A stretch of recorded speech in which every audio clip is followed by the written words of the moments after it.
SFC bareng, Iya, keluar Celebrity kota. Football Club. Iya. Nah, Udah kasih akan cerita tenang aja kok. Aman Pak. Sesuatu yang udah Allah tutup gak boleh dibuka-buka lagi Iya, gitu. nggak boleh. Jangan. Adiknya lagi yang umur 3 tahun lagi lincah-lincahnya, ayahnya gak boleh pergi. Ayah jangan pulang, jangan pergi. Iya, jangan pergi gitu. Yesterday is history. ya. Tomorrow is mystery. Misteri, ya betul. Karena kita kadang tahu kan. Benar dong, kita tahu hanya Today is big gift. Inilah hari ini yang kita syukurin sebagai Masya hari Allah. terusan. Ini semakin itu kata bijak, Bedu. Kata siapa? Gurunya Kung Fu Panda.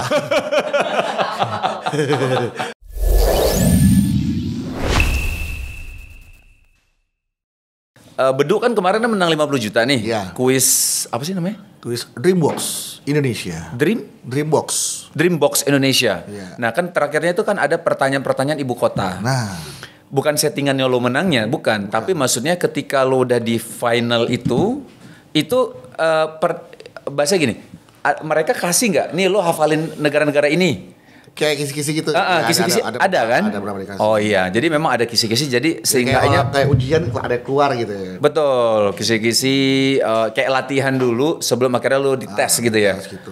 Nah, Cuma lo kita nggak tahu soalnya yang seperti apa iya, keluar kan. kayak gitu kan? Iya, kayak gitu. Dikasih berapa negara lo dikasih? Berapa negara waktu itu gua lupa, banyak banget. Pokoknya Asia aja, negara di Asia. Yang keluar Asia Selatan. Oh, negara-negara Asia lo disuruh. Asia. Akhirnya tapi lo masih ingat negara-negara. Karena itu gue ingat beberapa emang itu udah hafalan gue dari zaman SD beberapa. Iya, kalau gampang negara-negara banget sih. gitu kan. Makanya pas pertanyaan ke-6 1 sampai 5 kan gampang banget tuh. Yang ke-6 aduh ini lebih gampang lagi kayak Kabul, Afghanistan. Iya, kalau Afghanistan gitu. Kabul. Kan, semua orang juga tahu New Delhi. Tapi India. kalau misalnya Bangladesh gue nggak tahu tuh asli. Bangladesh itu kan gue baru aja nonton film di Netflix. Film Extraction. Apa? Makan gue bilang sama Omes, gue baru aja nonton film Extraction 2 yang anaknya mafia Bangladesh itu. Ibu kotanya Dhaka. Oh, Gue tahu. Bukan Daki ya kalau Bukan itu. Daki yang ada di leher gue. Bedu, makasih ya. Iya, oke, terima kasih. Cepet juga acaranya. Udah selesai. Boleh Cuma pulang mulainya itu sekarang. doang. Iya. Astagfirullahaladzim. Jadi Bedu. Astagfirullahaladzim ya Allah. Inilah Bismillahirrahmanirrahim. Assalamualaikum warahmatullahi wabarakatuh. Memang harus tadi pakai teaser Bismillah. dulu ya. Iya. Teaser. Bismillah dulu, Bismillah. Ini kan Bismillahirrahmanirrahim. diawali dengan Bismillahirrahmanirrahim. Bedu ini dulu pertama kali kita ketemu waktu main bola ya, Du ya? Main Bener bola. nggak sih? Atau Sebelum main bola pernah ketemu kayak nggak salah. ada syuting apa gitu ya, lupa ya? Dulu Cinta Fitri kan. Oh iya, lo yang jadi mayatnya cinta, itu ya? jadi cinta. Oh, jadi cinta. Fitrinya siapa? Fitrinya kan istri kamu. Iya. Kamu cinta ya? Iya, aku cinta. Aduh, astagfirullah, ini kayaknya bakal panjang nih kalau gitu. Cuma kita sempat main bola di SFC bareng, Iya, keluar Celebrity kota. Football Club. Iya. Nah, Udah kasih akan cerita tenang aja kok. Aman Pak. Sesuatu yang udah Allah tutup gak boleh dibuka-buka lagi gitu. nggak boleh. Jangan. Gue nggak akan buka air bedu lah. Iya. Jangan. Yang dulu biar berlalu, Biar berlalu, kita Pak. tatap masa depan. Masa depan. Nah, benar, apalagi Pak. masa depan ini insya Allah. Tomorrow, yesterday is history. Ya, Tomorrow is mystery. Misteri, ya betul. Karena kita kadang tahu kan. Benar dong, kita tahu hanya Today is big gift. Inilah hari ini yang kita syukurin sebagai Masya hari Allah. terusan. Ini semakin itu kata bijak, Bedu. Kata siapa? Gurunya Kung Fu Panda. Duh, by the way, emang beneran mau nyalon jadi anggota DPR? Sebenarnya mau nyalon, cuman salonnya mahal. Duh, serius apa? Iya. Ini panjang loh. Jadi sempat beberapa kali ditawarin dari 3 partai. Masya Allah, saking seorang bedu gitu loh. Ya. Sampai 3 partai. Ya, ternyata ditanya mau partai tambahan atau partai utama. Pertama ada partai berwarna biru. Oke. Ada partai Berwiru banyak ya? ya, logonya matahari. Oh, logo matahari, oke. Matahari terbenam cuman. Bukan matahari terbit. Logonya matahari. Kemudian yang berikutnya ada logonya kepala banteng. Oke. Itu udah tahu ya. Udah tahu, iya. Kenapa gue pakai logo itu udah tahu. PAN, PDIP. Iya, PAN, Terakhir- PDIP dan? Akhirnya saya terakhir berlabuh ke Gerindra. Kenapa memilih Gerindra? Karena saya suka dengan pilihan yang terakhir.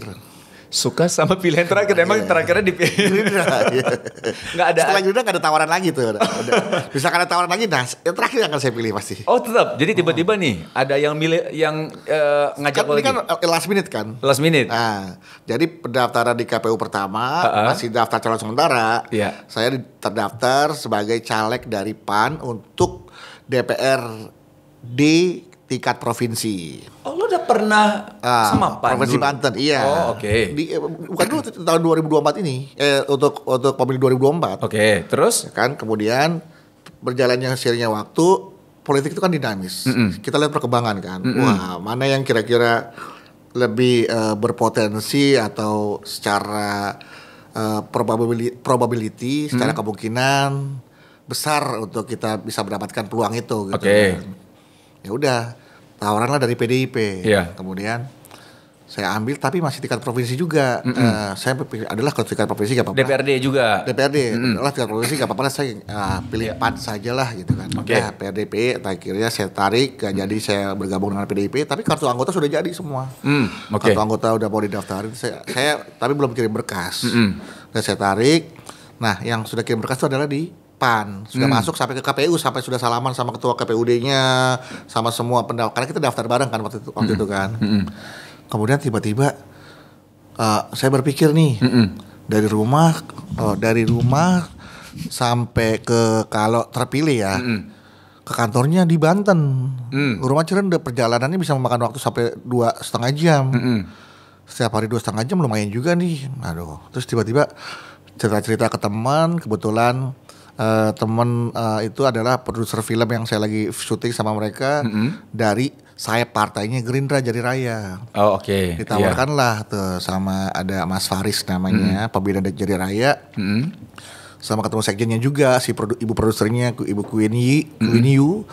Langsung ya udah kalau mau coba Mas Bedu, nanti kita masukin Gerindra untuk DPR RI. Kita kenalin sama orang Gerindra DPR RI. Datanglah ke event Gerindra di Jawa Barat, ketemu sama petinggi-petinggi Gerindra di Jawa Barat, udah mau masukin Jabar 2. Oke, udah Jabar 2. Jabar 2 itu pokoknya untuk wilayah Cirebon dan Indramayu. Itu banyak banget loh artis-artis yang di Jabar tuh banyak banget. Iya, banyak banget. Kemarin gue sempat ketemu sama ada Taufik Hidayat, Beli Guslo dari Gerindra aja ada gue ketemu sama Kang Dede Yusuf. Nah, Dede Yusuf dari Partai PAN. kan. PAN beliau kan? Nggak tahu. Demokrat ya? Dede Yusuf lupa Demokrat atau Nasdem saya nggak tahu. Nasdem, enggak. Jadi ketemu sama beliau, beliau bilang kalau di Jawa Barat tuh paling banyak artis-artis yang nyalek. Iya, karena banyak artis dari Jawa Barat kan. Betul. Nah, kemudian udahlah dibawalah rekomendasi ini ke sampai sekjen. Sekjen sudah ternyata ditempatkanlah saya coba di DKI 2. Ya udah saya ketemu sekjen, kita ngobrol-ngobrol, ya udah saya terima aja arahannya. Akhirnya karena tapi untuk DPR RI nih. Nah, ini saya bilang kalaupun saya kepilih, insya Allah kepilih, deket nih, enak nih. Ya udah kalau nggak kepilih juga nggak apa-apa. Saya bilang. Oke. Ya udah saya karena faktor kedekatan tempat kerja aja. Jarak. Gara-gara jarak lo bisa pindah partai ya? Karena dapilnya kebetulan juga deket dengan domisili saya. Jadi artinya untuk memantau konstituen itu lebih enak. Oh. Jadi bukan hanya faktor jarak lo akan ngantor di sana, bukan salah kan? Satu keduanya adalah kebetulan dapat dapilnya yang memang domisili saya tanggal Jakarta Selatan. Oh. Secara KTP juga kan saya tahu demografinya. Jadi artinya lebih memudahkan untuk melakukan konsolidasi dengan calon-calon pemilih di dapil saya seperti itu. Ini by the way Bedu cara ngomongnya udah benar-benar sebagai kayak orang-orang politik. Bukan kayak orang-orang politik, memang pemilihan kata-katanya cuma ada itu doang. Konsolidasi saya ganti apa kalau kata-kata yang biasa untuk apa ya, kumpul-kumpul gitu kan nggak enak gitu loh.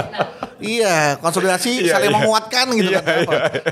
Definisi untuk konsolidasi saja ribet jadinya. Tapi lo udah sesiap apa sih lo untuk menjadi anggota DPR tuh sesiap apa? Karena maksudnya butuh ilmu ya, semua tuh butuh ilmu. Kayak misal lo ketika jadi host lo butuh ilmu untuk nge-hostnya kayak gimana. Lo pelawak aja lo butuh ilmu, iya kan? Nah sekarang menuju kursi DPR nih kan, walaupun masih nyalon gitu ya.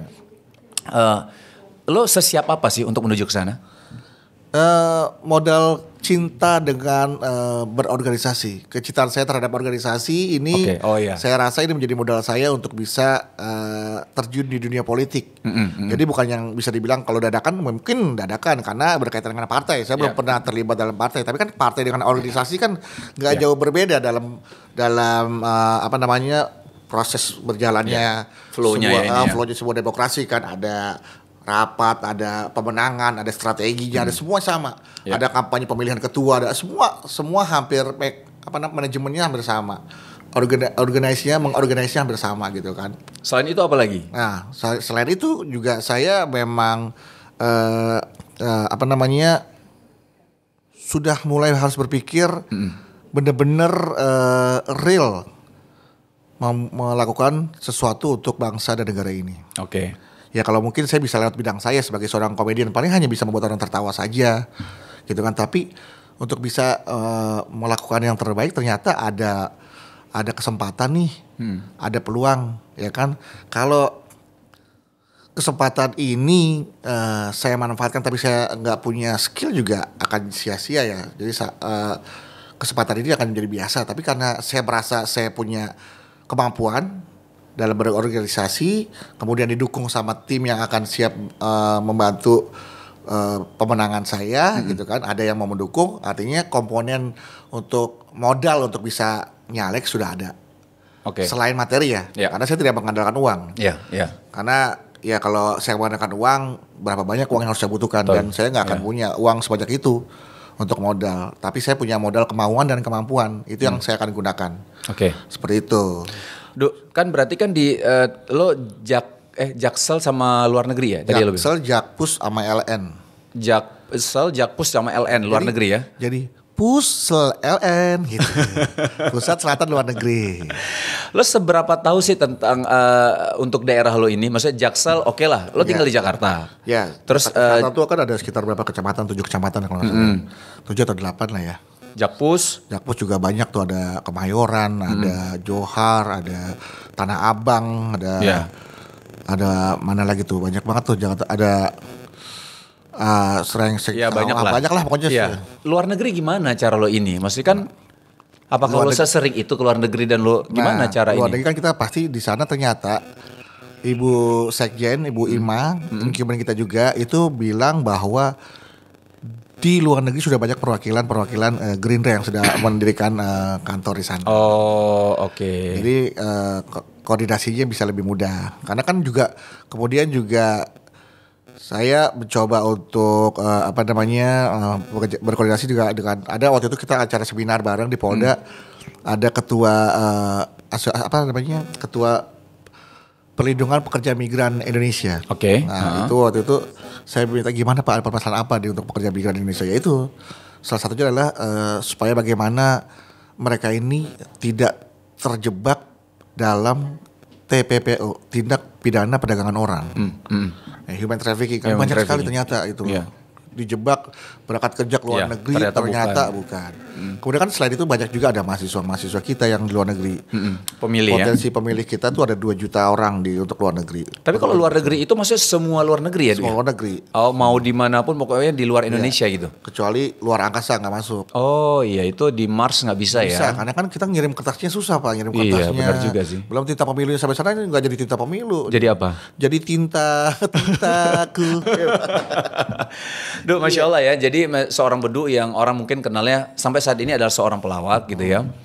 Ternyata memang punya keinginan yang besar tadi, cinta negara ini.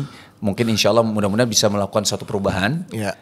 Tapi kira-kira udah kebayang nggak? Andaikan nanti misalnya kepilih gitu loh. Udah saya siapkan, saya mau duduk di mana Pak gitu kan. Komisi berapa? Saya akan duduk di kursi yang disediakan. Iya dong, masa. Dan saya kursinya, saya nggak mau kursi yang terlalu nyaman, takutnya saya tidur gitu kan. Saya mau ganti kursi dengan kursi mie ayam gitu. Jadi duduk, aduh nggak nyaman dong. Jadi akhirnya kita benar-benar bisa fokus gitu. Nggak, saya pengen duduk di komisi 10 karena di situ memang teman-teman saya dan juga memang bidangnya saya kan suka olahraga, seni dan budaya, kemudian kepemudaan dan pariwisata itu jadi sesuatu hal yang memang passion lo di situ ya. Gitu. Kira-kira apa yang lo mau ubah kalau di situ? Itu enggak, maksudnya kalau untuk kan tadi kan ada seni budaya, terus pariwisata, olahraga. Nah kira-kira apa yang pingin lo ketika lo jadi anggota DPR di komisi itu misalkan insya Allah, itu apa yang lo mau lakukan? Nah, seni budaya terutama kalau olahraga pasti ingin meningkatkan prestasi keolahragaan Indonesia lah ya. Yang memang dulu Indonesia tuh juga sebenarnya punya banyak prestasi di bidang olahraga. Iya. Termasuk bola juga levelnya harusnya kalau cuma Asia Tenggara udah biasa. Harusnya. Levelnya udah. Tapi kan kita sekarang mah Vietnam sama Thailand aja masih. Nah sekarang kita harus akui itu loh. Iya, semenjak kedatangan Sintayong, Sinta Jojo. Udah lama gak ada itu. Ya itu maksudnya dukungan masyarakat kita terhadap sepak bola itu juga semakin tinggi. Jadi kepercayaan para pemainnya juga semakin tinggi. Beberapa video-video yang saya lihat kualifikasi pertandingan persahabatan, kualitas permainan kita tuh sudah mulai meningkat gitu. Jadi artinya adalah harapan untuk bisa berprestasi lah. Itu nanti itu teknis lah ya. Kalau saya intinya apa yang akan saya perjuangkan nanti di sana adalah di Komisi 10 ya itu tadi. Saya pribadi pengen kepada budaya culture-nya. Yang saya pengen anak-anak kita tuh juga anak-anak muda kita punya yang namanya di jalanan deh gitu kan. Di jalanan tuh budayanya udah kayak bukan budaya orang Indonesia loh. Indonesia tuh terkenal ramah tamah. Ramahnya sama siapa dulu baru ramah. Ya kan? Kita pengen tuh, kita orang asing aja datang ke suatu kampung aja udah mulai dicurigain. Siapa nih? Karena memang sudah mulai banyak yang orang mencurigakan datang kalau nggak maling pada kemudian merusak lingkungan itu gitu kan. Jadi saya pengen budaya kita tuh dikembalikan lagi. Ketimuran kita tuh benar-benar diwujudkan lagi yang Indonesia banget gitu loh. Gak ke barat-baratan gitu ya. Gak ke barat-baratan. Mungkin sesuatu yang bagus bisa diambil oke lah gitu ya. Iya, saya pengen kalaupun selain dalam kebudayaan, kemudian juga dalam keseharian benar-benar Indonesia tuh jangan sampai kehilangan jati diri Indonesianya gitu. Integritasnya ada gitu ya. Iya, jadi orang tahu kalau lu orang Indonesia. Gak usah jujur kalau kita ke Thailand tuh lebih. Sekarang Thailand tuh juga tertib banget orang-orang. Oh iya, di Thailand? Di Thailand tertib juga orang-orang. Kapan terakhir lo ke Thailand? Udah lama tuh ya, tahun berapa tuh? 2009. Oh, lama banget. Lama banget itu. Itu udah tertib emang? Tertib sekarang apalagi lebih tertib lagi. Kalau kita lihat kan kita bisa lihat di video-video kan. Banyak kalau ada bule bikin konten tuh membandingkan Bali dan Thailand. Oh. Gimana? Apa waktu itu yang lo lihat videonya apa? Ketika mereka membandingkan Bali dan Thailand. Bali dan Bangkok ya berarti ya? Phuket waktu itu. Oh Phuket. Oke. Karena saya juga pernah ke Phuket waktu itu. Waktu nge-MC dari kapal pesiar. Saya pernah nge-MC. Saya ke Phuket juga tertib. Jalan orang naik motor juga tertib. Segala macam. Itu di Thailand masih Asia Tenggara. Iya. Gimana kalau yang negara-negara maju. Iya. Ya kan? Udah tertib banget dia gitu. Nah kita pengen Indonesia tuh benar-benar masyarakatnya bisa siap untuk menjadi bagian dari masyarakat negara maju gitu. Sekarang kan fasilitas sudah mulai ada nih. Berkembang terus ya. Berkembang terus. Dan nanti sistemnya udah ada, mudah-mudahan masyarakatnya siap untuk menerima itu. Sekarang kan kita udah berhenti di depan lampu merah aja harus masih, kenapa sih orang buat nyebrang dipakai buat lu naruh mobil motor situ kan udah ada garisnya, lu bisa kan berhenti di situ gitu loh. Kenapa sih lu nggak untuk ngelawan arah? Kenapa harus ngelawan arah sih? Seburu-buru apa sih lu gitu loh? Ya kan? Tapi itu udah hampir semua kayak gitu, kayaknya susah kayaknya itu ya. Nah itu kita nggak usah jauh-jauh lu pada ngomongin korupsi, ngomongin semua berawal dari yang kita lihat dulu deh, semeter depan kita.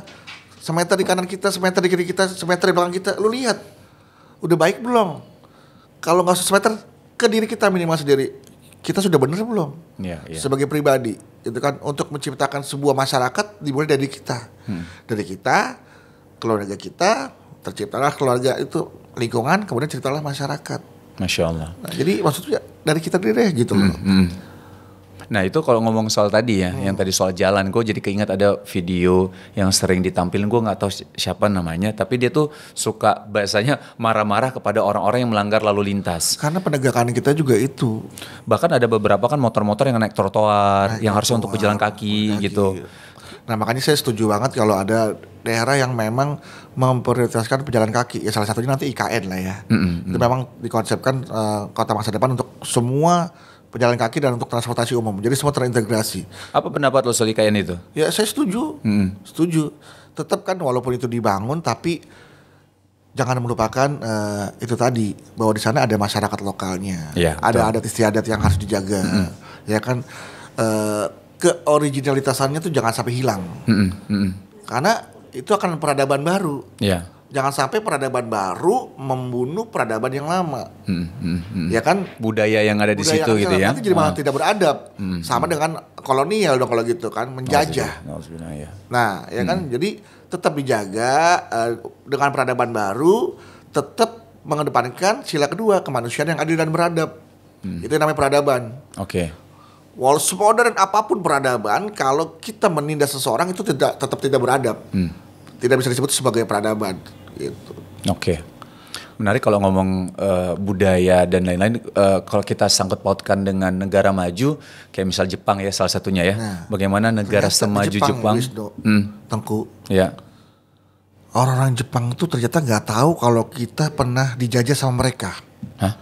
Masa? Iya, ternyata di sekolah mereka tuh nggak diajarkan sejarah kalau Jepang pernah menjajah Indonesia. Kamu kenapa menjajah negara kita? Hah, bener ya? Kita pernah menjajah negara kamu ya? Mereka tuh nggak tahu, bener nggak pernah diajarkan. Dan akhirnya mereka tuh meminta maaf karena itu bukan mereka banget. Kita nggak mau mengulang lagi kesalahan yang sama. Jadi mereka menganggap bahwa penjajahan zaman dulu itu ada sebuah kesalahan. Jadi generasi yang setelah itu, apalagi sekarang udah nggak tahu. Nggak tahu kalau memang Jepang pernah menjajah kita. Tapi kalau namanya sejarah. Tapi dia tahu, tapi dia minta maaf kalau memang itu pernah terjadi pada negara mereka menjajah Indonesia. Mereka minta maaf secara atas nama bangsanya gitu. Ya saya minta maaf. Gitu. Nggak, lu tanya sama siapa? Anak TK apa? Saya melihat ada sebuah video. Ya kan, saya kan juga banyak nonton gitu kan. Bukan saya tanya langsung karena saya juga belum pernah ke Jepang sejujurnya. Oh Masya Allah. Tapi mau ke sana nggak? Ya kalau ada yang biayain saya. Tapi saya ambil sebuah cuplikan itu saya ingat bahwa bahwa ternyata orang Jepang sendiri nggak tahu kalau dia pernah menjajah kita gitu loh. Masyarakatnya karena tidak diajarkan sekolah itu penjajahan tuh tidak bagus, makanya dia nggak tahu.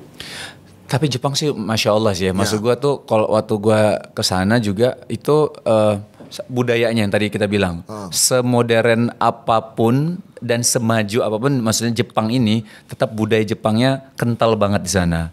Gue tuh pernah juga waktu gue lupa ya di Kyoto ya apa di mana gitu. Jadi waktu gue sama Shiren tuh Hirosaki, Nagasaki. Bom atom Pak itu. Baru nonton film itu ya. Pearl Harbor. Hiroshima Nagasaki. Bukan. Pearl Harbor di Amerika. Amerika ya. Nah jadi waktu gue kalau gue nggak salah di Kyoto, Shiren tuh waktu lagi hamil 8 bulan kalau nggak salah. Hamil 8 bulan. Tuh. Kita mau naik. Hamil 8 bulan. Jalan-jalan itu udah boleh naik pesawat tuh. 8 bulan gue lupa kalau pokoknya itu udah diwanti-wanti sama dokter. Jangan jalan-jalan. Bukan jalan-jalan, ini udah terakhir kalinya untuk pergi gitu. 8 atau 7 bulan gue lupa ya. Nah sampai di sana itu yang ada naik becak ditarik sama itu enggak? Itu di Jepang bukannya di Hong Kong Mandarin bukan? Bukan di Jepang ada. Ada di Jepang, cuma gue lupa di daerah mana, bukan di Tokyo-nya. Bukan ya. Nah, di sana itu budaya memang benar dilestarikan kayak rumah-rumah lama segala macam dan asri banget di sana. Dan dia bilang dia mau memastikan Shiren bahwa nggak apa-apa kan kalau kamu naik ini gitu kan. Dia bilang ya nggak apa-apa dan dia bilang saya akan sekuat tenaga untuk menjaga lah, membuat nyaman. Dan ada ada 2 hal yang menarik. Pertama, ketika kita jalan itu ketemu sama beberapa turis. Turis bukan orang Indonesia. Lalu turis itu kayak mengganggu, bercanda-bercanda sebenarnya. Foto-fotoin kita, maksudnya menarik dengan mereka tertarik dengan becak itu gitu kan.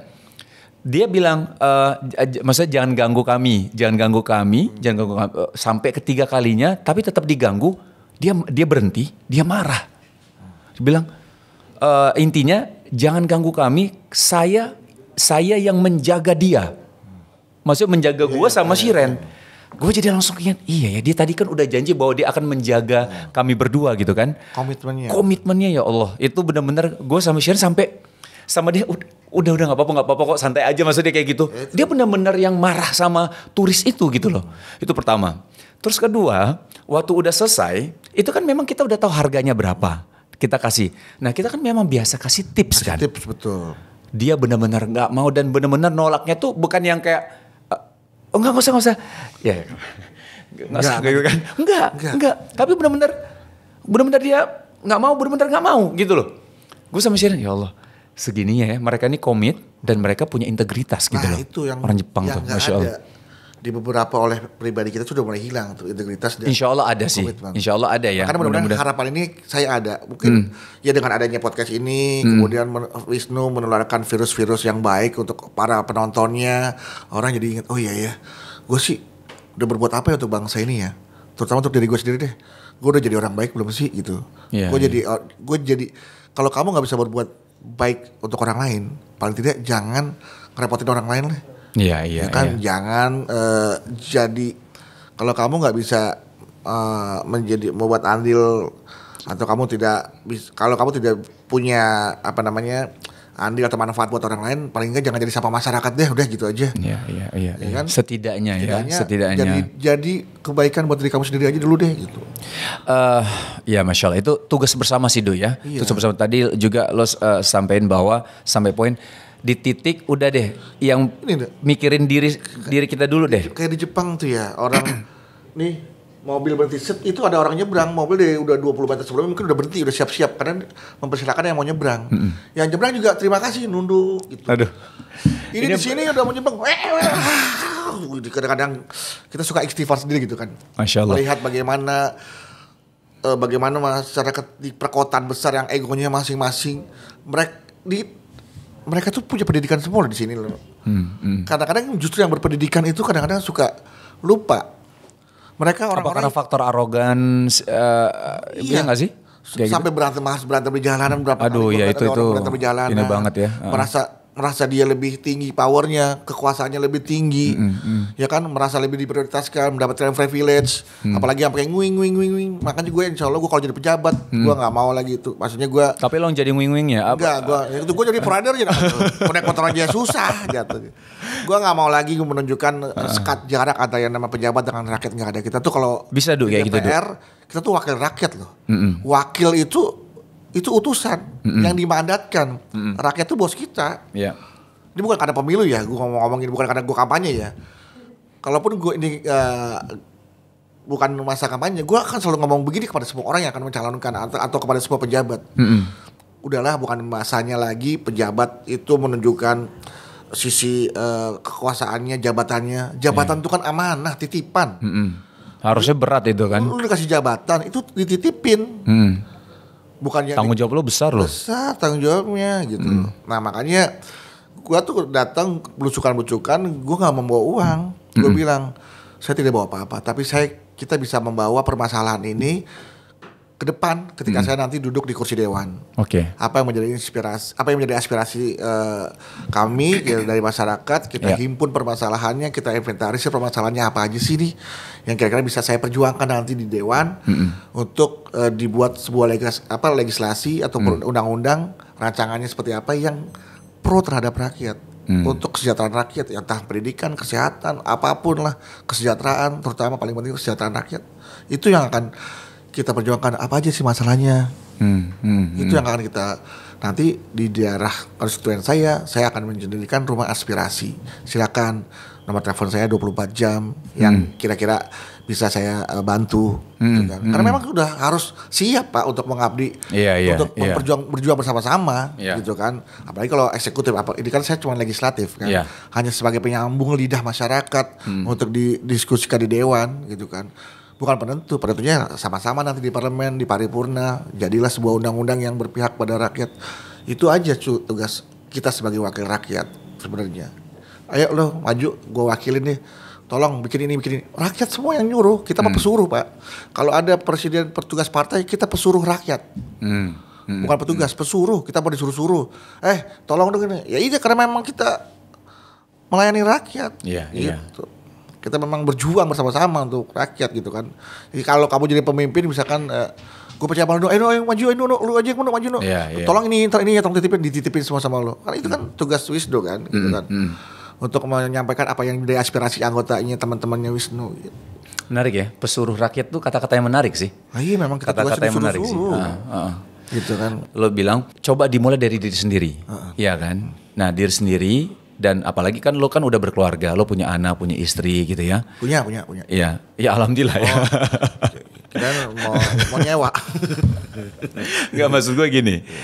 Lo di keluarga lo gimana sih? Lo ngedidik anak lo ngedidik mengarahkan istri, membawa keluarga tuh kayak gimana? Karena banyak juga beberapa orang itu ketika ngelihat wakil rakyat itu ngelihat keluarganya.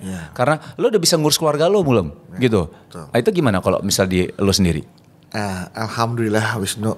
Insya Allah ini mudah-mudahan ini bukan sebuah sebuah kebanggaan, bukan, nggak ada bermaksud gitu kan, karena pasti juga banyak juga keluarga yang sudah sulit mempertahankan tapi harus berhenti tengah jalan juga banyak gitu kan. Alhamdulillah semoga Allah jaga kita semua. Kita jaga semuanya dan kalaupun harus berhenti tengah jalan ya mudah-mudahan ini adalah yang terbaik gitu kan. Alhamdulillah saya udah 13 tahun menikah, mau 14 tahun gitu kan. Dengan ujian dan cobaan yang luar biasa. Yang kan udah kita lewatin semua gitu kan. Mungkin ya itu tadi terlihat baik-baik saja tapi sebenarnya di dalam juga banyak yang kita perjuangkan sebetulnya. Tapi ya nggak apa-apa. Inilah kehidupan rumah tangga. Siapapun rumah tangga pasti pernah ada pertengkaran. Ya. Kemudian alhamdulillah anak-anak saya masih menjadi anak-anak yang mendengarkan apa kata orang tuanya. Masih menjadi anak-anak yang bisa dibilang ya walaupun pelan-pelan, ada aja kan setiap rumah tangga, setiap keluarga pasti gak semuanya satu tandan, gak semua pisangnya bagus ya. Pasti ada pisang yang agak sedikit kuning warnanya, agak sedikit hijau, atau ada agak sedikit coklat warnanya. Perlu kita sebagai orang tua perlu strategi dalam memberikan pendidikan atau pendekatan yang berbeda kepada anak kita. Gak semua sama cara mendidiknya. 3 anak didiknya gak bisa disamain. Iya. Beda-beda karakter. Beda pendekatan, beda approachment itu beda, pendekatan itu beda-beda. Anak pertama bagaimana pendekatannya, karena karakternya seperti apa, anak kedua seperti apa, anak ketiga seperti apa. Kasih tau dong, anak pertama gimana? Terus anak pertama saya keras, abrar, sama ibunya tuh, dia kadang-kadang suka protes, suka karena kritis ya. Kritis orangnya, oke. Suka debat sama orang tuanya. Tapi ada sisi positifnya kayak gitu kan? Karena dia kalau sesuatu yang nggak benar buat dia akan protes. Tapi saya sebagai ayahnya ya nggak membenarkan, mendekatkan dengan cara yang pelan. Kalau ibunya kan dengan suara keras, ternyata memberitahu dengan suara keras dengan suara pelan itu dampaknya berbeda. Iya, oke. Kamu jangan gitu, kamu tuh nggak boleh. Deket, Mas, nggak boleh gitu loh. Kamu tuh anak tetap walaupun bunda kamu salah menurut kamu, tapi kamu nggak boleh teriak-teriak. Nah, jadi mendidik dengan suara keras dengan suara pelan itu lebih dekat dengan suara pelan. Oke. Karena kita harus mendekat bener, nggak harus dari jauh kan ada jarak. Tapi dengan suara pelan ada kedekatan tuh. Ya kan, Mas jangan begitu. Ayo coba. Kalau memang bunda salah, ya kamu kasih tahunya dengan cara yang baik, jangan cara yang nggak boleh loh. Kamu jatuhnya jadi anak durhaka, walaupun kamu benar, tapi kalau cara kamu seperti itu kamu nggak bagus. Itu works nggak itu? Dan alhamdulillah bisa. Oke, alhamdulillah. Kalau udah mulai Mas, udah mulai teriak. Oh iya, ya pelan. Sekarang sudah mulai salim sama ibunya, karena sama ayahnya, terus sudah mulai salam. Assalamualaikum, udah. Kalau telepon ayahnya udah assalamualaikum ayah, waalaikumsalam. Udah mulai ada perubahan. Alhamdulillah. Umur berapa sih, Du? 12 tahun. 12 tahun, berarti kelas 1 SMP ya? Oh itu lagi ininya ya? Adiknya beda yang pendiam, lebih agak sedikit mudah. Beda berapa tahun? Beda setahun. Oh 11 tahun, oke. Lebih mudah mentreatnya gitu kan. Adiknya lagi yang umur 3 tahun, lagi lincah-lincahnya, ayahnya gak boleh pergi. Ayah jangan pulang, jangan pergi. Iya jangan pergi gitu. Jangan pulang. Betul, ayah jangan pulang, jangan pergi. Nah iya jangan pergi gitu. Pas gue pulang, ayah ganti baju, buka baju, ayah asem gitu. Oh Masya Allah. Berapa umur yang paling kecil? 3 tahun. Oh masih 3 tahun ya? Tapi udah ngomongnya udah oke ya? Udah oke, alhamdulillah. Karena dari umur setahun dia udah bisa ngomong, cetai oke. Itu saya ada video juga, dia udah ngomong oke. Kalau yang anak kedua, kalau pendiam tuh gimana? Maksudnya kita kan pengen tahu juga ya. Artinya kan ada anak teman-teman yang nonton sekarang ini mungkin ada yang memang anaknya kritis, ada yang memang nurut aja pendiam. Kalau itu pendekatan yang anak pendiam tuh gimana, Dok? Anak kedua itu biasanya lebih pengertian. Di tengah-tengah dia. Ini laki semua kan, Bro? Laki 2, cewek 1. Oh, cewek yang terakhir. Oke. Jadi cococe. Cococe ya. Cowok-cowok cewek. Cococe. Ada yang teman juga ada yang cececo. Ada yang coceco. Cowok cewek cowok. Jadi aku yang cococe. Cowok-cowok cewek. Cowok-cowok cewek. Cowok-cowok cewek. ada soalnya ada kalau gua cocece. Cocece cowok cewek-cewek. Iya. Ada temen aku yang coce. Ini sepanjang sampai habis kita ngomongin aja nih. Coceca. Kecap. Kalau yang kedua tuh anak kedua biasanya anak yang tough. Anak yang kuat. Karena apa? Dia anak lahir nomor 2. Nggak menjadi prioritas, bukan anak pertama. Karena anak pertama kan prioritas. Mau jadi anak bontot nggak jadi, ada anak nomor 3. Ya kan? Nggak jadi. Jadi dia benar-benar melihat kakaknya, melihat adiknya. Jadi anak nomor 2 tuh anak yang banyak belajar nantinya. Anak nomor 2 biasanya anak yang paling kuat, paling sabar, dan paling pengertian. Anak nomor 2 tuh. Biasanya ya. Saya nggak tahu deh, mungkin beda ya. Soalnya itu anak saya. Karena Shiren anak kedua nih. Nggak pengertian ya. Biasanya begitu, mengerti, lebih mengalah. Oke. Ya lebih banyak, inilah lebih tahu situasi lah. Paling dekat sama kondisi. Siapa ya kalau anak kedua ini? Alhamdulillah sama bapaknya. Alhamdulillah anak-anak saya semua dekat sama bapaknya, walaupun nggak mirip sama bapaknya. Alhamdulillahnya itu ya. Alhamdulillah nggak mirip apa dekat sama bapaknya? Dekat sama bapaknya. Dekat sama bapaknya. Tapi sama bapaknya juga alhamdulillah. Apa? Karena bagus lihat ikut ibunya gitu. Mukanya ikut ibunya tapi alhamdulillah hatinya ikut bapaknya. Bukan berarti hati ibunya jelek juga ya. Hati-hati. Enggak bukan. Hati-hati. Maksudnya hati ibunya nggak bisa pulang. Kalau dikunci. Bukan hati ibunya jelek, ibunya hatinya bagus. Tapi kalau lagi dapat bulanan.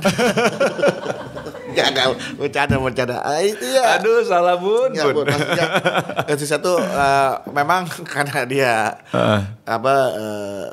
orangnya gak sabaran, gemesan gitu loh. Oh, gemesan, lebih tepat gemesan lah ya. Bukan gak sabaran ya, jangan salah. Kan gitu kayaknya gitu kan.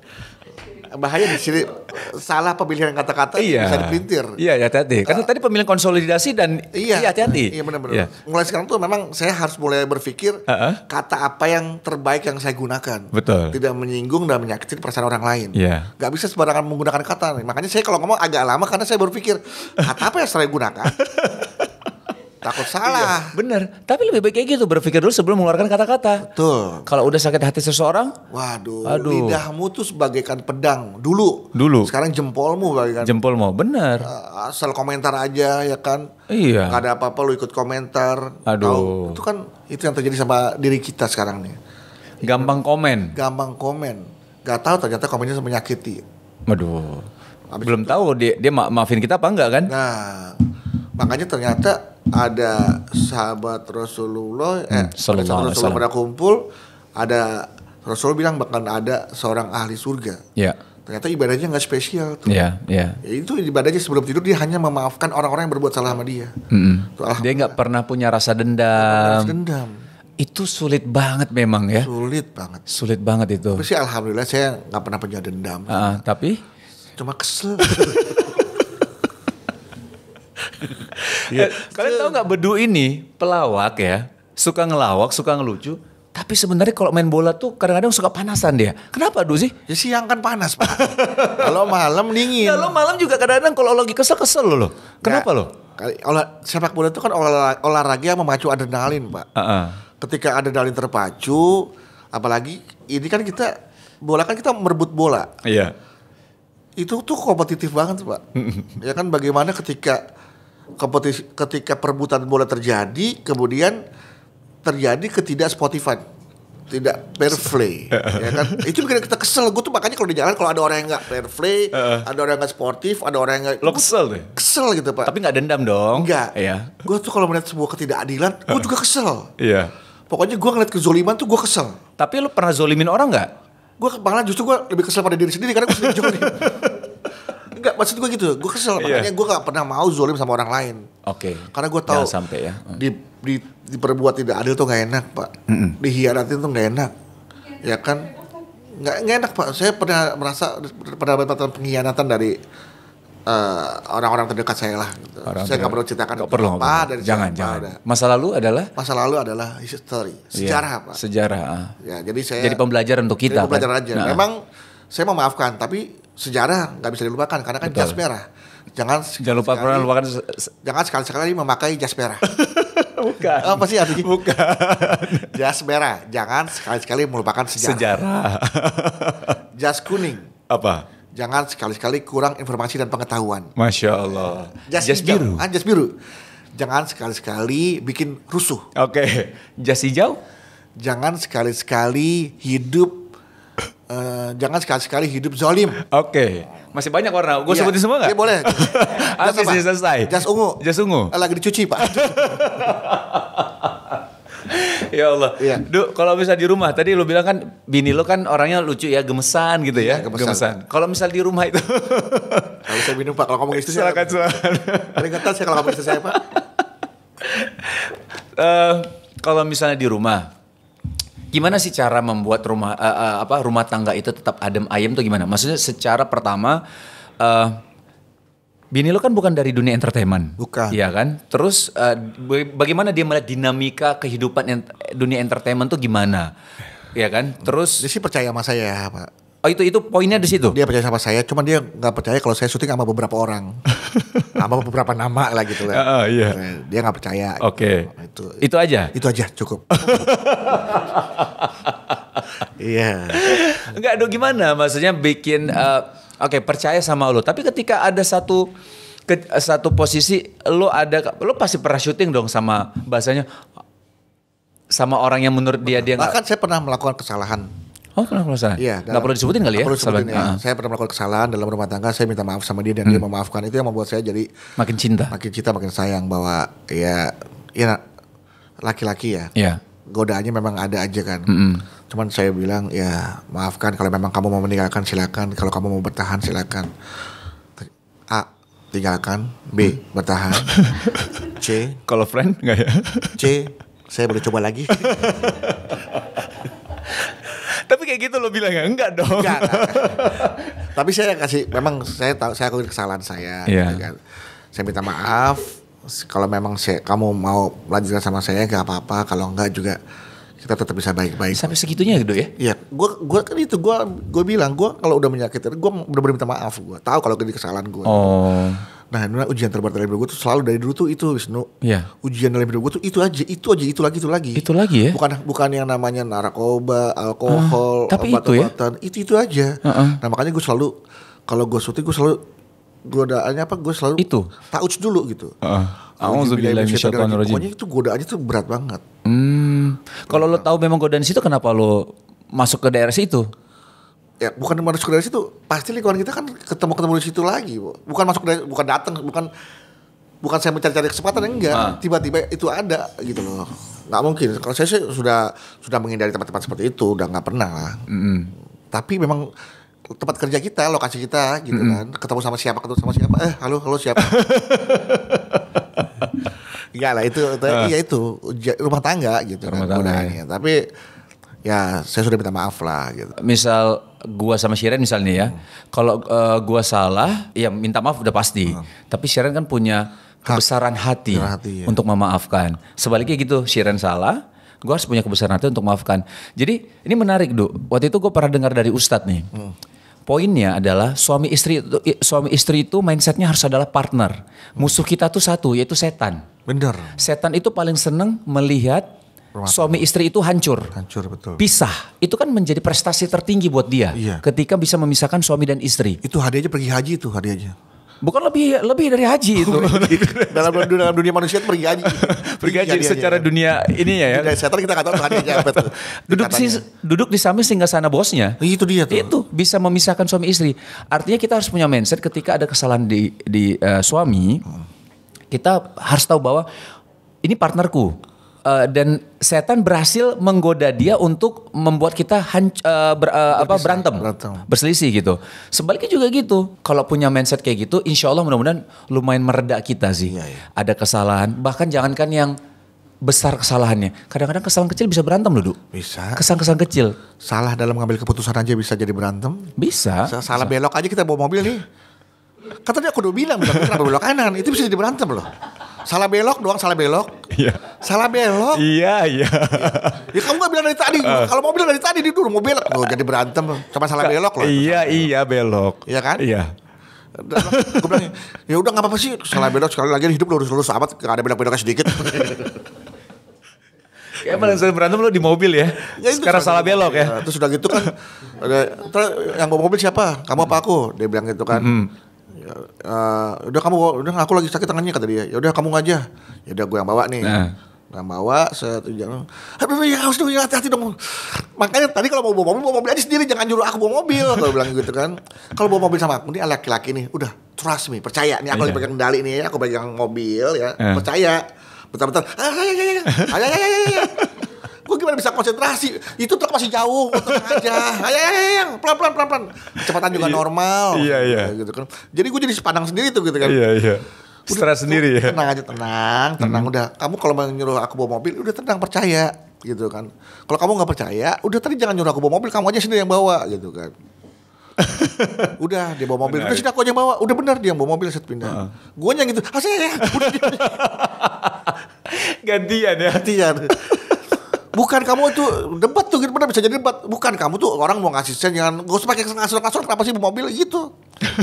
Jadi perbedaan kebiasaan itu juga bisa jadi perdebatan. Iya, tapi kalau balik lagi, kalau mindset kita, ini adalah partner saya. Partner. Kalau ada sedikit-sedikit salah, ya ini hati-hati, setan lagi goda kita dari hal yang kecil sampai yang gede nanti, gitu ya. Tapi memang ada beberapa prinsip yang nggak boleh dilanggar, Benar. Ya. Itu saya dalam rumah tangga. Makanya udah nggak akan mungkin terulang lagi lah. Insya Allah. Cukup sebenarnya, bismillah tidak akan terulang lagi.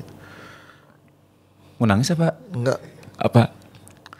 Apa? Haus. Cegukan. Ada nggak nilai-nilai yang lo ajarin dia? Maksudnya lo berdua untuk anak-anak lo ada nggak? Apa nilai-nilai yang lo ajarkan kepada anak? Bahwa mereka harus siap hidup mandiri tanpa ada ayah dan ibunya. Gimana caranya? Prakteknya gimana? Baru sebatas nilai yang penyampaian.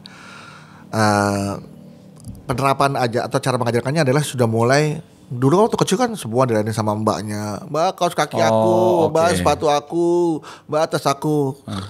Depan dia teriak begitu depan gue, dia udah mulai nggak berani. Oke. Ambil kaos kaki sendiri. Yeah. Mbak apa? Mbak kekok. Ambil. Mbak apa? Mbak ambil gitu. Mbak apa? Enggak mau kasih hadiah kok. Nggak jadi juga jadinya. Mbak apa? Bagaimana caranya? Jadi gitu apa-apa mbak. Nah itu kan gak bagus ya. Iya. Jadi gak mandiri. Masa udah seusia kamu mas, masa kamu masih harus dilayanin sih? Nanti kamu gak bisa apa-apa loh kalau harus dilayanin terus. Ini masih ada ayah, masih ada bunda loh. Kalau gak ada, ayah tuh SMP udah jualan koran.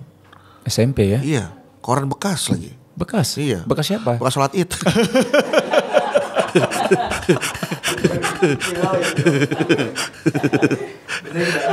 Iya juga ya. Banyak ya. Lumayan tuh ya. Lebaran banyak duit gitu. Jadi nilai kemandirian yang lo tanamkan kepada anak-anak. Kalau untuk agama? Mandiri dan peduli. Mandiri dan peduli. Iya. Oke. Kalau dia mandiri hanya peduli diri sendiri juga nggak baik juga dong. Iya. Jadi apatis ya? Mandiri dan peduli sama orang lain. Ingat, ini adik kamu, ya. Kalau kamu butuh apa-apa, tolong dibantu. Adik kamu butuh bantu, kamu juga ngomong ke adiknya. Kalau masnya butuh apa-apa, dibantu. Kalian harus saling kerja sama deh. Kalian ini anggota keluarga, saling support, ya. Jangan saling. Soalnya kakak adik itu di mana-mana keluarga pasti berantem. Emang masih berantem sampai sekarang, walaupun hal kecil. Mungkin buat dia bercanda ya, tapi orang tua ngeliatnya tuh kayak berantem gitu kan. Tapi pas gue sedikit, ini siapa yang salah, ini siapa yang salah. Selalu ada penengah di tengah perselisihan mereka. Pokoknya setiap perselisih tengahin. Perselisihan tengahin. Jadi mereka merasa diperhatikan gitu. Gitu. Jadi nilai kemandirian, kepedulian Kalau secara agama gimana lo didik anak-anak? Gue juga baru-baru ini ngajarin mereka ngaji ya. Iya. Karena mereka selama ini les private ngajinya. Udah bisa apa sih ngaji? Coba sih, ayo ngaji, sih ngaji sama ayah. Dia metodenya Al-Barki apa gitu kan metodenya. Ngajarin ngaji. Oh, bisa nih anak udah tahu huruf-huruf nih, udah ngerti. Ya udah ayah besok sama ayah aja yang ngajinya. Ya udah. Dan anak-anak saya senang diajarin ngaji sama saya. Oh. Alhamdulillah. Berarti artinya ini saya ngajarin sholat, ngajarin ngaji, paling tidak pernah lah. Takutnya nanti diminta pertanggungjawaban. Betul. Kamu sudah pernah ngajarin apa kepada anak kamu gitu kan? Iya, kalaupun saya lupa nanti di tengah kesibukan saya, paling enggak dasarnya saya pernah mendidikan, saya pernah mengajarkan anak saya sholat, dan saya mengajarkan anak saya ngaji gitu kan. Dan artinya sebagai orang tua tidak hanya memberikan nafkah, memberikan makanan, memberikan pakaian, tapi juga memberikan pendidikan kepada anak-anak. Itu yang diminta dalam agama kan dari seorang ayah kepada anak-anaknya gitu. Itu betul banget. Jadi waktu itu ada satu kisah bagaimana Umar bin Khattab waktu itu jadi waktu didatangi sama dua orang, satu ayah dan anaknya. Ayahnya bilang, ini anak saya ini durhaka kepada saya. Tapi waktu diceritakan kisahnya, kenapa dia durhaka? Jadi salah satunya adalah anaknya ini tidak pernah dia tuh melawan ayahnya memang, tapi dibilang sama kepada Umar, aku ini nggak pernah diajarkan agama sama ayahku, salah satunya gitu kan. Lalu Umar bilang kepada ayahnya, dia durhaka, kamu sudah durhaka sebelum dia mendurhakaimu. Artinya ya, dari cerita ini bahwa kita tuh bisa salah kepada anak tuh bisa. Salah satunya karena kita tidak memberikan pendidikan. Jadi bukan hanya ada anak durhaka tapi ada orang tua durhaka juga. Orang tua durhaka salah satunya karena kita tidak memberikan haknya dia. Haknya dia salah satu hak pendidikan. Dan yang paling penting pendidikan agama. Dan ini tanggung jawab kita kan. Sebagai ayah lo itu penting banget. Nah ya alhamdulillahnya lo punya pemikiran seperti itu bagus banget lo. Bahwa pendidikan agama setidaknya gue udah kasih dasarnya kepada anak gue gitu. Kalau ditanya ya Allah aku udah ajarin dia ngaji sama saya gitu loh. Sholatnya sama saya juga loh gitu awal-awalnya. Walaupun habis itu kan takutnya saya lupa, sibuk itu segala macam kan. Takut gak ada umur gitu kan. Nah, yang penting saya tanamkan dulu sejak dini. Setelah sholat kita ngobrol, habis doa, Mas harus doa apa? Doa untuk orang tua. Gimana doanya? Oh yaudah Mas apa? Itu cuman buat modal saya doang Pak. Anak-anak saya mau doain saya. Kalau saya nggak ada umur, alhamdulillah anak saya ingat doa untuk dua orang tuanya. Itu doang. Udah nggak minta lebih. Kamu nggak harus jadi sukses, kamu nggak harus jadi apa-apa. Udah yang penting kamu nggak ngerepotin orang, jadi anak yang soleh. Doain orang tua. Udah. Insya Allah kalau kamu doain orang tua, Allah ridho sama doa kamu. Kalau Allah ridho, insya Allah kamu dijaga sama Allah. Udah. Masya Allah. Mau jadi apa hidup kamu? Selama Allah jaga, pasti baik-baik aja. Baik-baik aja, betul banget tuh. Masya Allah. Gak usah repot-repot jadi apa-apa lah, gak usah repot-repot lah. Udah yang penting kamu jadi anak yang soleh, Allah ridho sama kamu dari orang tua, Allah pasti jaga Mas. Gak mungkin Allah jagain masuk kamu jadi copet, gak mungkin kan. Allah gak ridho lah mau orang jadi copet kan. Poin yang tadi gue tangkap, ridho Allah adalah ridho Allah adalah ridho orang tua. Iya, orang tua nggak ridho, Allah nggak ridho. Betul. Terus poin keduanya, anak soleh ini adalah investasi akhirat kita. Betul. Jadi kan amalan itu terputus kecuali ketika kita meninggal, kecuali 3 hal: sedekah jariah, ilmu bermanfaat, anak soleh yang mendoakan orang tuanya. Bukan anak pintar yang mendoakan orang tuanya, bukan anak ganteng yang mendoakan orang tuanya, bukan anak kaya yang mendoakan orang tuanya, anak soleh yang mendoakan orang tuanya. Mudah-mudahan anak-anak kita menjadi anak yang soleh ya. Amin. Soleha, amin. Karena itu investasi akhirat kita banget, dunia dan akhirat insya Allah. Itu Pak yang saya khawatirkan, anak-anak saya tumbuh jadi anak-anak yang jauh dari agama, saya takut itu. Makanya sejak dini saya tanamkan lah, terserah dia gedenya seperti apa, yang penting punya pondasi yang kuat. Terutama di agama. Itu penting banget sih. Penting banget. Karena agama adalah pondasi. Didikan orang tua waktu kita kecil tentang agama tuh cukup kuat. Ada yang lo rasain nggak? Ya saya dari kecil emang udah ngaji sama abis pulang sekolah ngaji ke musola. Ibu-ibu pengajian, ada ibu-ibu, ada guru ngaji, kita ngaji di situ. Terus beda guru ngaji, pokoknya pulang sekolah kita ngaji aja gitu kan. Dan itu kebawa sampai di tua nggak sih, Du? Maksudnya masih kebayang itu. Jadi fondasi itu kan penting banget. Penting banget. Apapun yang akan menggoyang iman kita, kalau fondasi kita kuat ya iman kita akan kokoh. Amin. Ya, itu penting banget sih. Pak. Lu ada ritual gak sih? Maksudnya sama anak-anak? Paling gue sih ketika dia tidur gue liatin, ya kan, gue doain. Kemudian ketika dia sakit gue temenin, gue ikut ngobatin. Yang paling sering sakit anak nomor 2 kan. Itu saya sering nemenin dia, kasih dia kekuatan, semangat, motivasi gitu ya. Jadi dia kalau ada apa-apa cerita, ayah aku ini ayah. Anak-anak juga gitu, kalau ada apa-apa cerita. Ini yang saya jadiin fokus adalah ketika anak-anak sedang bercerita ke saya harus fokus mendengarkan, merespon dan memberikan feedback gitu loh, supaya mereka tahu bahwa gak cuma sekedar cerita didengar, tapi ayahnya tuh mengapresiasi apa yang diceritakan. Itu penting. Gitu. Penting. Karena kadang-kadang kita lagi asik, anak-anak lagi gini, tiba-tiba anak cerita apa sih yang nah itu bahaya tuh. Sebisa mungkin tuh kita perjuangan kita untuk bisa meninggalkan kesenangan kita untuk mendengarkan anak kita cerita tuh perlu pengorbanan, itu nggak gampang. Emang kadang-kadang cuma kayaknya sepele, padahal itu penting. Itu penting banget. Penting banget mendengarkan anak cerita, itu penting. Jadi anak punya, ketika pulang ke rumah dia ada sesuatu yang disampaikan, ada semangat, ada girahnya mereka untuk ngobrol sama keluarga gitu kan. Terus kemudian kita sering makan bareng, itu semacam ritual ya. Makan bareng itu adalah ritual yang memang harus kita lakukan karena cerita di situ ya. Cerita di situlah terjadi, di meja makan itulah banyak cerita. Kalau orang politisi biasanya apa, sarapan atau malam? Sarapan pagi ya. Terus kemudian makan malam. Karena kalau seorang politisi bilang ini namanya diplomasi meja makan. Iya betul. Ya kan, yang sering dilakukan oleh politisi kita. Nah saya juga sama anak-anak itu diplomasi meja makan. Bagaimana supaya ada koalisi nih antara anak dan orang tua di meja makan itu. Ada kekuatan bersama bahwa kita adalah keluarga. Gitu. Menarik. Masya Allah ya. Makan malam itu sebenarnya kita bilang kebiasaan yang dilakukan orang tua kita dulu seperti itu juga ya. Iya, udah kumpul. Kan sampai ada istilah makan gak makan yang penting kumpul. Nah kumpulnya inilah yang kita jadikan sebagai sebuah situasi yang bisa menguatkan ukhuwah atau tali kekeluargaan kita gitu.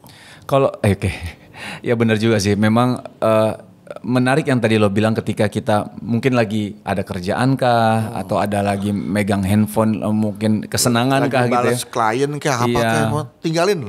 Tapi ada nggak di sisi kita kayak misalnya memang lagi kerja, kita sampein dulu ke anak, nak bentar ya nak ya, ini ayah lagi kerja bentar, abis ini kita ngobrol ya. Pernah kan ada kayak gitu juga kan? Cuman artinya kita kasih pengertian ke dia kan? Cuma kadang-kadang kalau bisa sih janganlah, karena jangan ya? Buat dia tuh itu buat kita tuh momen, takutnya dia hilang mental ya gitu ya. Jadi satu bisa kena ayah gue lebih penting ya, walaupun itu kerjaan ya, kita tahu mungkin anak kita ngerti itu kerjaan, tapi momen pertama, the first time-nya itulah yang harus gold momennya itu loh, golden momennya itu loh. Anak itu dia lagi semangatnya, kedua udah hilang semangatnya. Ini nasihat untuk gue juga sih sebenarnya. Gue kadang suka kayak gitu tuh, kayak misalnya, nak bentar ya sayang ya, ini abis lagi kerja bentar, abis ini kita ngobrol gitu. Itu jangan malah ya golden moment itu. Iya, maksud kalau saya sih pribadi ya, mungkin setiap orang kan punya pandangan beda-beda juga. Mungkin punya basic pengetahuan yang berbeda. Kalau pengetahuan saya, buat saya kesan pertama, momen pertama inilah yang harus kita sambut gitu loh kan. Jangan sampai menunggu momen kedua, karena nanti nilainya, kadarnya menurun. Nanti akhirnya lama-lama nanti aja lah, bapak gue lagi sibuk kerja, anak kita ntar males. Iya. Gitu loh. Dan ini pernah gue dengar dari, kalau gue nggak salah Bunda Eli Risman deh, gue pernah dengar soal ini, ketika anak mau ngomong sama kita, ayo kita dengar dan apresiasi, dan memang kayak seperti kita semangat mendengar itu, gitu kan? Karena walaupun kita lagi kerja tuh, kalau gue nggak salah ya, mungkin nanti bisa dikoreksi di YouTube atau di internet, coba cek Bunda Eli Risman pernah mengatakan seperti itu apa enggak. Tapi poinnya adalah lebih mengerti orang dewasa daripada anak kecil ketika kita bilang, maaf ya tadi aku lupa lama balesnya karena aku tadi diajak main sama anakku. Nah itu lebih mengerti orang dewasa. Orang dewasa lebih ngerti, tapi anak-anak bentar ya kerja dulu, dia mana paham umur sampai segitunya gitu ya. Itu betul Pak, itu mungkin salah satu alasannya yang mungkin bisa kita pakai itu. Kenapa kita harus lebih awal merespon keinginan anak kita untuk bercerita sama kita gitu. Terakhir dong, apa yang mau disampaikan, maksudnya dari sisi lo sebagai seorang ayah, tapi di satu sisi juga lo menjadi jadi calon anggota DPR juga, apa yang ingin lo sampaikan? Ya, kita menjadi calon anggota DPR kan juga orang-orang pasti melihat bagaimana kita mengmanage, mengorganize keluarga kita ya. Iya betul. Kalau kita tidak bisa menjaga keluarga kita, bagaimana kita bisa menjaga masyarakat, lingkungan sekitar kita gitu kan. Dan alhamdulillah saya juga di tempat saya domisili juga saya diangkat menjadi sebagai tokoh pemuda Cirende gitu kan. Cirende Tangsel tapi kan? Iya Tangsel, tapi kan ya Jakarta lah ya. Domisili saya KTP sih Jaksel. Domisili Tangsel. Yeah. Kan.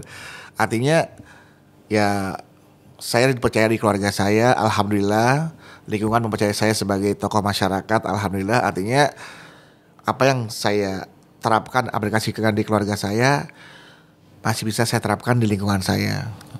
Artinya kalau kita menjadi seorang laki-laki, fitrah kita adalah seorang pemimpin. Yeah. Buat diri sendiri, buat keluarga kita, dan buat masyarakat. Dan ingat, sebagai seorang ayah, tugasnya bukan cuma memberikan nafkah lahir dan batin, artinya bukan cuma kasih makan, kasih uang, kasih kenyamanan, bukan. Tapi paling penting adalah menjaga keluarga, anak, istri kita dari api neraka. Itu penting itu sebagai seorang ayah. Yeah. Nah, artinya insya Allah keluarga kita jaga, keluarga ada lingkungan terkecil masyarakat, dan insya Allah kita juga akan menjaga masyarakat kita agar tidak menjadi masyarakat yang tidak berguna. Insya Allah akan menjadi masyarakat yang madani. Itu yang saya harapkan. Saya punya tempat tinggal di mana masyarakat kita adalah masyarakat yang madani, masyarakat yang sehat walafiat fisik, lahir dan batin lah, seperti itulah. Amin. Duk, makasih banyak ya. Mudah-mudahan sukses untuk semuanya, baik karir, terus kehidupan di keluarga lo gitu ya. Sama mudah-mudahan yang terbaik untuk soal anggota DPR ini ya. Amin. Mudah-mudahan terbaik insya Allah. Saya memang tidak terlalu berekspektasi lebih. Tapi saya punya harapan, tapi tidak berlebihan. Saya hanya kalau Allah kasih kesempatan, Allah kasih kepercayaan, saya jalankan. Lakukan yang terbaik. Tapi kalau memang saya tidak diberikan kesempatan, saya yakin ini juga pasti yang terbaik. Ketika doa kita dikabulkan, saya bersyukur. Ketika doa kita belum dikabulkan, saya lebih bersyukur lagi. Karena saya tahu kalau dikabulkan ini adalah keinginan saya, kalau nggak dikabulkan ini adalah keinginan Allah. Karena keinginan Allah pasti yang terbaik. Pasti yang terbaik gitu. Masya Allah, betul. Oke Dok, kita pamit ya. Sama-sama. Sampai ketemu semuanya. Semoga bermanfaat apa yang disampaikan ya. Assalamualaikum warahmatullahi wabarakatuh. Waalaikumsalam warahmatullahi wabarakatuh. Wisnu, apa kabar? Sehat? Baik, alhamdulillah. Gimana kabar sehat ya? Udah closing ya? Udah.